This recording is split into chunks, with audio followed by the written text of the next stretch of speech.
I'm Tammy Dennett, ex-Target workplace bully turned communication coach. But it wasn't that long ago when I lacked the skills, the tools, and the knowledge to ditch the drama, confidently handle difficult conversations, and create better relationships.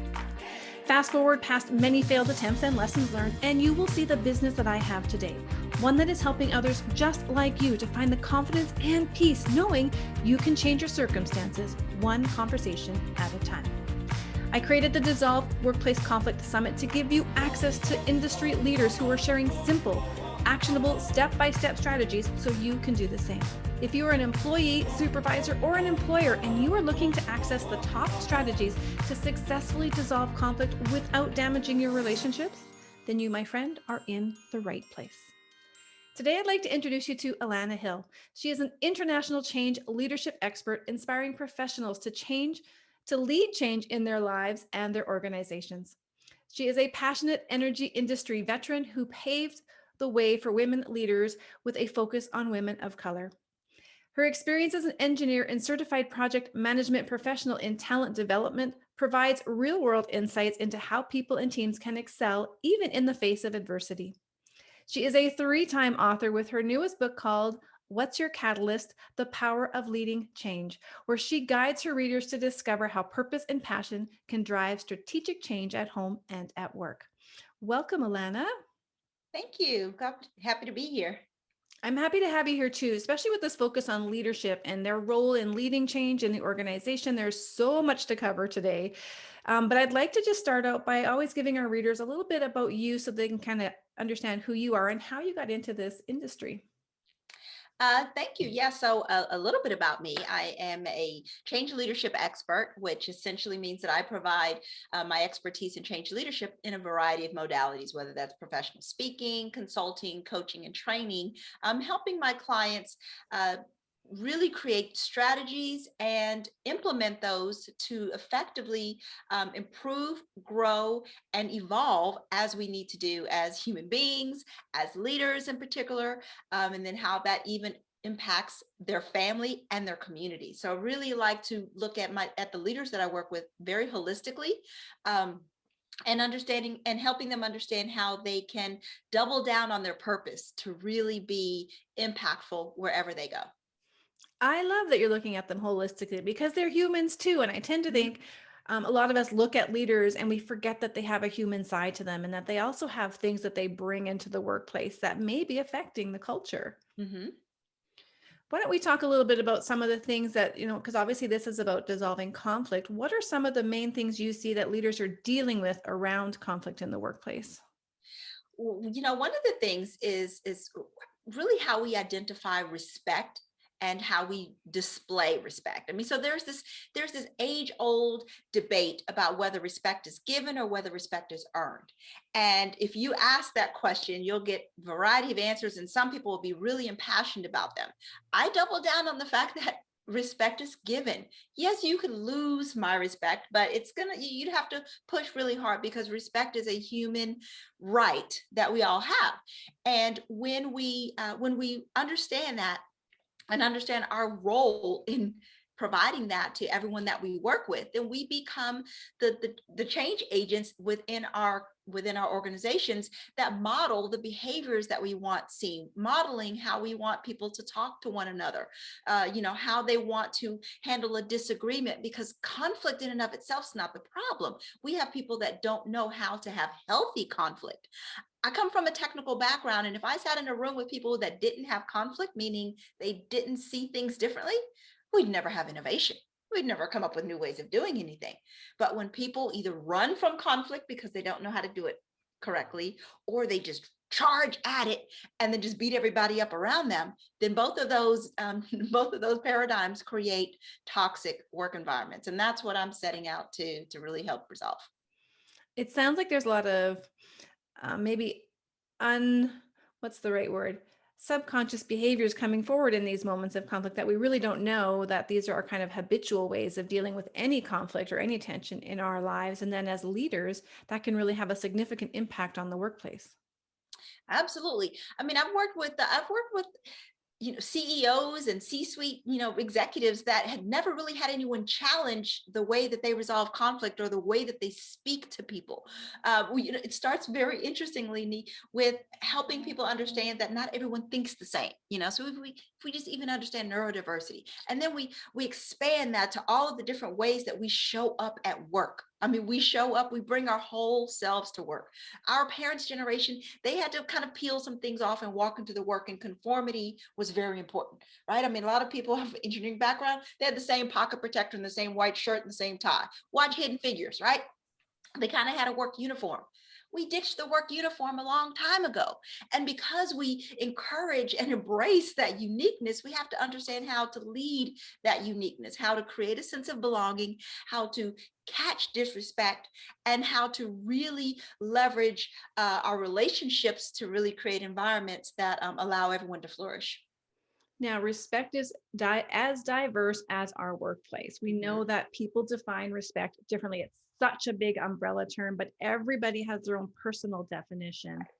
What are some of the challenges with getting people with a universal goal of respect in the workplace?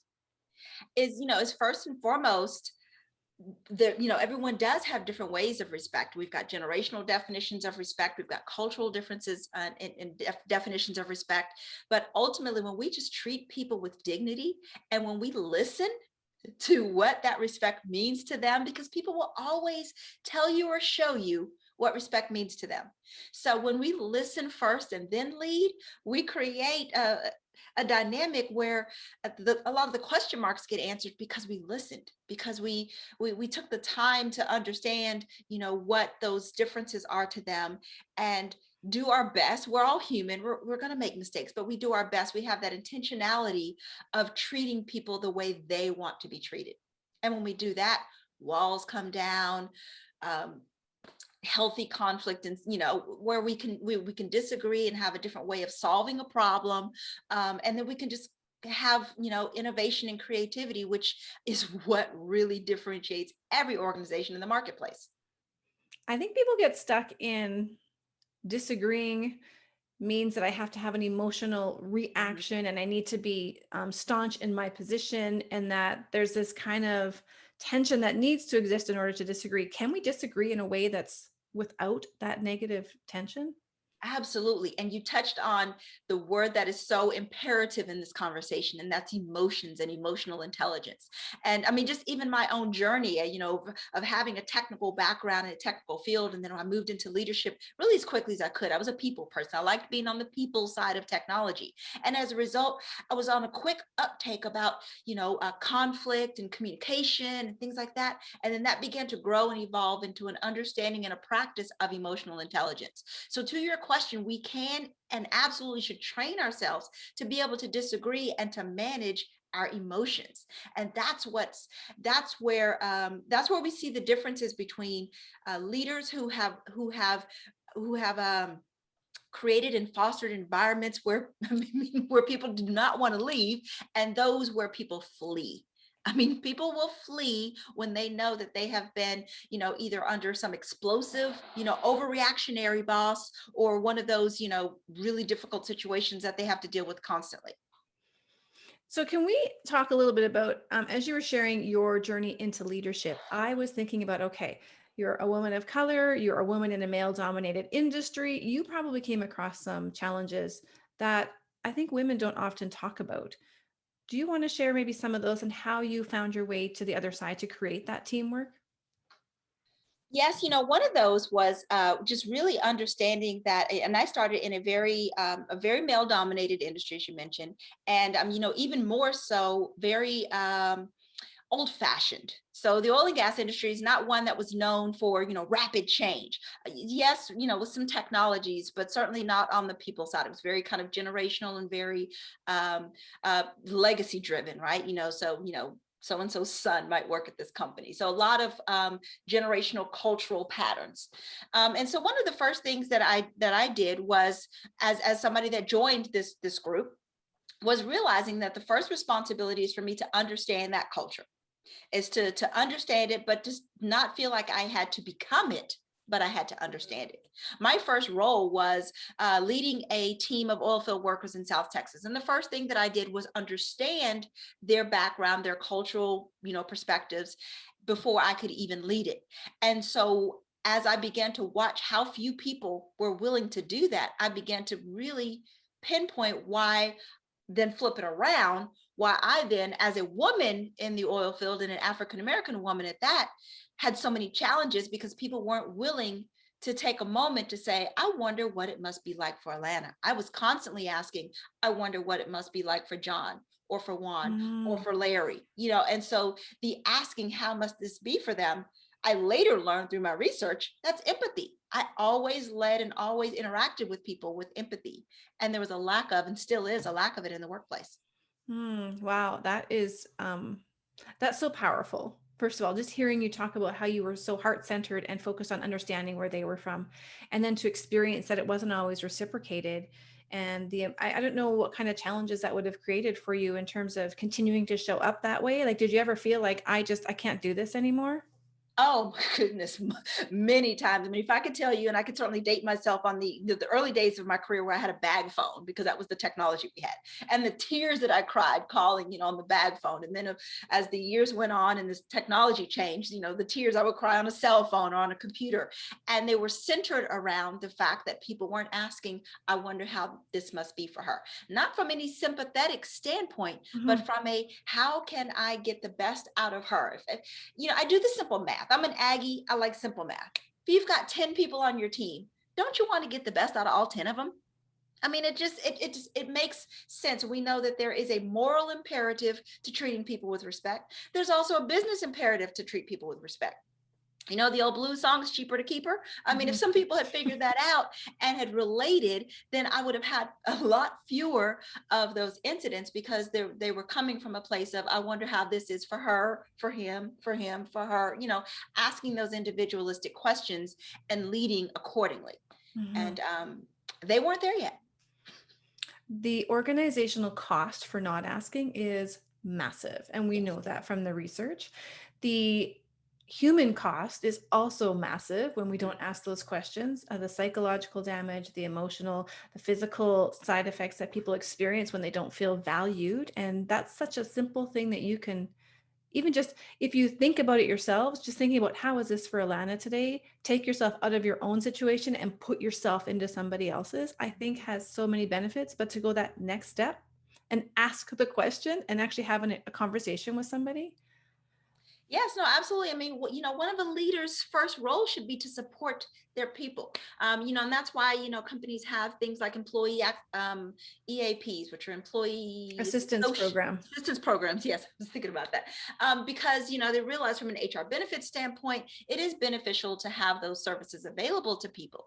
But more often than not, you'll hear people using interesting euphemisms to almost move away from the fact that they not only need those services, but that without them, they just really can't function. And a lot of times, we'll hear burnout, which is a real instance in and of itself, but so often burnout is a result of trauma and woundedness that happens that needs to be addressed and dealt with. It's not just, oh, they're burned out because they're overworked.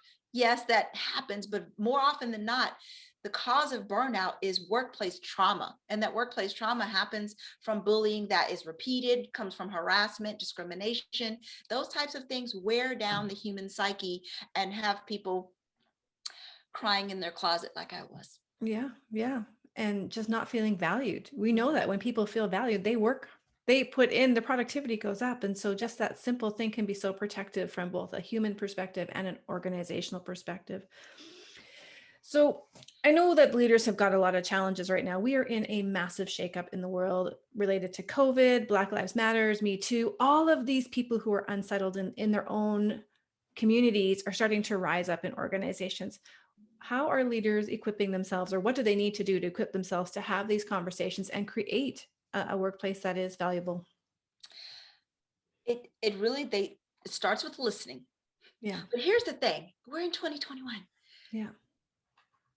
If you haven't listened by now, you're already way behind the eight ball. So I'll mention that.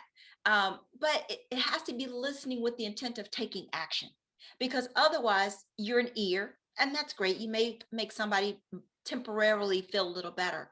But if that listening, which should have brought about some facts and some emotion, if that didn't lead to action, then you're not part of the solution. So Mm. the answer to your question is that they should be really putting together strategic plans around how they're going to implement what they've learned in their listening tours through, through what people have told them, directly from what they have read and consumed.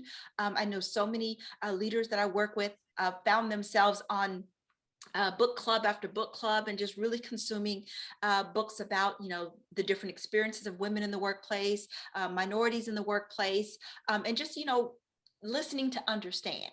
But then once you listen to understand, then you do. You have to And do. so that's what organizations need to do now. And what we're seeing is some sifting of the performative, okay, we were listening, we feel really bad for you, to those who have been action oriented, putting their money where their mouth is, implementing programs, and really investing in their internal culture. Hmm. And I think that's valuable, very valuable.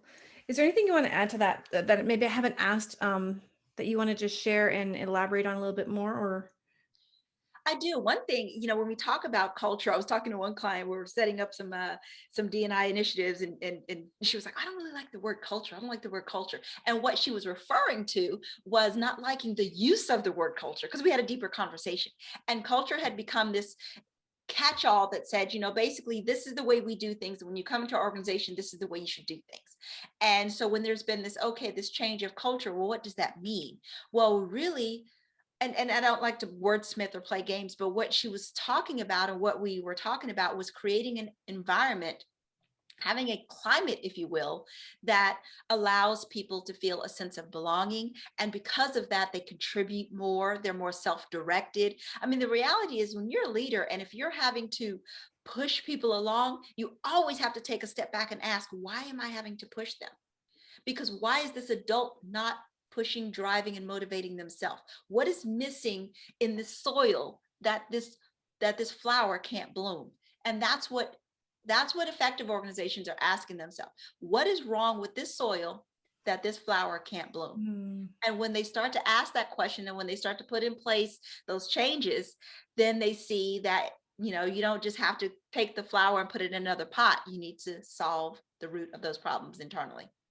I love that. I love the analogy. I love the visual. I love the focus on actually focusing on what's broken as opposed to replanting it somewhere else. Yes. I love it.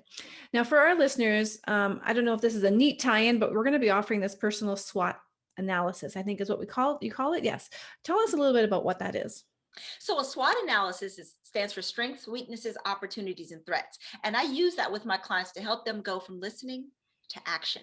Because the idea is that what you've listened to and what you've assessed, and you've taken an inventory of, oh, this is a challenge, this is a challenge, this is a challenge. And then when you move from identifying the challenges to taking action, now you're moving into change leadership. And as you move into change leadership, you want to do so strategically. And a SWOT analysis is a tried and true strategic planning tool that allows you, I like to say, I like the visual of walking around a problem. Because I like to walk around problems, see them from different angles, and see, what could go well, what could be a challenge, how can we really set ourselves up for success? And the fun thing I love about the SWOT analysis is that it's so adaptable, because it's simplicity, that I use it for myself. So I use it for myself, for my individual coaching clients. So my clients that are working on improving their own personal leadership and development, right? So their own change leadership plan. And then those leaders that are needing to do that for their teams and their organizations. So same tools, you become really fluent in just the simple, putting it on a board and then using that to help drive decisions. That's amazing. I'm sure our listeners are going to get so much value from that, just knowing that there's a tool to help them get a little bit broader perspective, some more information that maybe they hadn't really looked at or considered before to make better decisions.